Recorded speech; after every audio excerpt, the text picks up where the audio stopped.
Hello, everyone. Today in class, we're going to talk about the tragedy of the commons. So go ahead and find the place in your notes where it says tragedy of the commons in class notes. So before we actually talk about the tragedy of the commons, we need to talk about this word, sustainability. And the word sustainability has the word sustain in it. And to sustain something means to keep it. And in this case, we're talking about basically keeping it healthy or keeping it in a state where we can still use it and make use of it. So sustainability is the ability to meet or maintain current needs without harming or compromising future needs. And I love this idea, which is a Native American idea, which is the seventh generation principle. And what it says is that whenever you make any decisions of any kind, whether it be about what you're going to eat or what you're going to wear, anything, try to think 7 generations ahead, which means about 140 years into the future, and decide whether these decisions that you're making today would benefit the future, 7 generations, the children that live there, 7 generations into the future.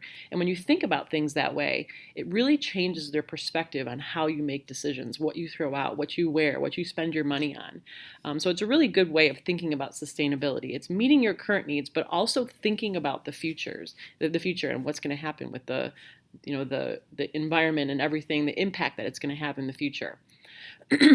So when we talk about sustainability, usually people think about the environment.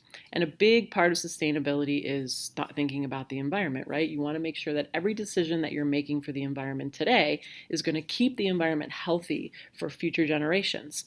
And so when you think about that, when you do things for the environment, there are always things that are going to be benefits, good things, advantages, or profits gained from a certain decision. But then there's always some trade-offs. And the trade-offs are negatives or compromises that are made when something is given up. So for example, let's say that you're going to make a decision for the environment. You're going to buy products that are more green, something that's a little bit better for the environment. There are always, of course, benefits to this. It's better for the environment. Maybe it's safer. Let's say you're going to pick a more green detergent. It's probably more safe for the environment. It's probably something that's not going to pollute our waterways. But there's always trade-offs for this. It's probably more expensive. Usually things like that are. It might require more thought and energy to put into it. You might give up some of your normal ease of using something. I always think about, I used to always buy plastic sandwich bags and I'd put, my lunch in there or whatever, and I would buy them. They're really cheap and you can throw them out and it's super, super easy. But the reality is that they're made of plastic and, they're something that's going to stay in our environment, and plastic takes forever to break down. And so I had to think about that decision because it's cheap and easy for me and it's super convenient. I can just throw it out. It's really, really easy. But the reality is that it's going to stay in some kind of waste area, and it's probably not going to break down. And what's that going to do to the air and to water for the future?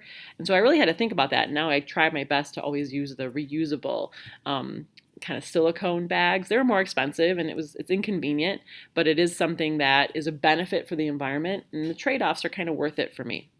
So when we think about the tragedy of the commons, probably you've heard that word before, tragedy. It means something bad. And so the tragedy of the commons, you really can't talk about the tragedy of the commons unless you define what a common is. And a common is an area or a space that is not really owned by anyone, but is used jointly by a lot of people in an area. And so some examples of this would be like our atmosphere. It's really not owned by anyone, but we all use it. Oceans, really not owned by anyone, but a lot of people make use of it. Rivers. You could even think about something kind of simple as like the refrigerator in your house, right? Yes, the refrigerator is probably owned by your parents or whoever owns your house, but really you're all making use of it, and there's really like no clear rules on the refrigerator. And so you all kind of depend on each other sort of making the best decisions for the refrigerator. And I'll never forget, like me as a kid, my brother was notorious for putting the milk back and not putting the cap on the milk. He would just leave the cap off and put it somewhere randomly. It would drive my mom insane. But that's a good example of like the tragedy, right? We're all kind of depending on each other to use the refrigerator and take care of it and take care of the things that are inside so that it can be used by everyone else. Well, the tragedy happens When individuals that are using that common area, even like a refrigerator, are only thinking of themselves and not thinking of the common good of all the people using the area. And so what happens is the resource becomes overused or maybe even destroyed or definitely depleted for future generations, and it just doesn't stay as healthy. And so here's a little picture. If you have a farmer and they're all kind of sharing an area and each farmer only thinks about their own self-interest, they might want more cows and more cows and more cows. It makes them more money. They get more profit out of it. But what's that going to do to the environment that they're living in? Is it going to, deplete the grass? Is it going to make too much pollution in the area? You have to kind of also think about the common good. And so it brings you to this idea of limits. There are usually in areas where there's multiple people using it, people put something called limits on that area. And what it is it's boundaries, restrictions on how much a common can be used. So this is overall the idea of the tragedy of the commons. Good luck on your assignment.